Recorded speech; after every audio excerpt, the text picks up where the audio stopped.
મોંઘવારીનો માર આ છે ભાજપ સરકારનું સૂત્ર છે।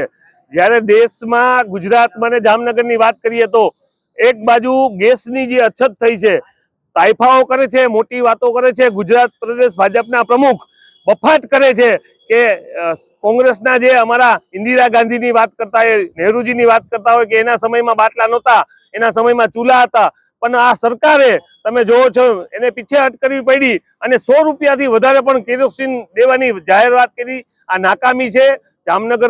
જામનગરની વાત કરીએ તો જામનગરમાં 20% ઉપર પણ રેસ્ટોરન્ટ બંધ થઈ ગયા છે। ઘરમાંથી એક વ્યક્તિને એનો રોજગાર ધંધો મૂકી અને બાટલા લેવા માટે લાઈનમાં ઊભું રહેવું પડે છે। ક્યાંય બાટલાની નોંધ નથી થતી। જામનગરના અધિકારીઓને વારંવાર પ્રેસમાં આવીને ખોટી વાતો કરવી પડે છે કે જામનગરમાં ક્યાંય અછત નથી। ખરેખર ઘરે ઘરે બાટલાની અછતો છે।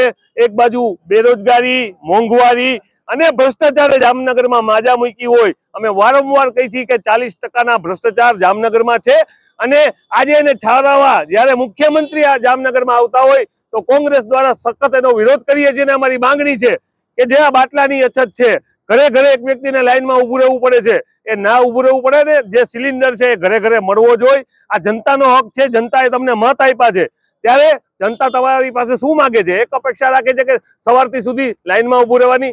ભ્રષ્ટ શાસન, મોંઘવારી, બેરોજગારીથી પ્રજા ત્રાહિમામ છે। આવતા દિવસોમાં જ્યારે ચૂંટણીઓ આવતી હોય ત્યારે જનતા ભારતીય જનતા પાર્ટીને સબક શીખવાડશે અને આજે અમે સખત વિરોધમાં ભારતીય જનતા પાર્ટીના મુખ્યમંત્રીનો વિરોધ કરીને અમારો હક માંગવા નીકળ્યા છે।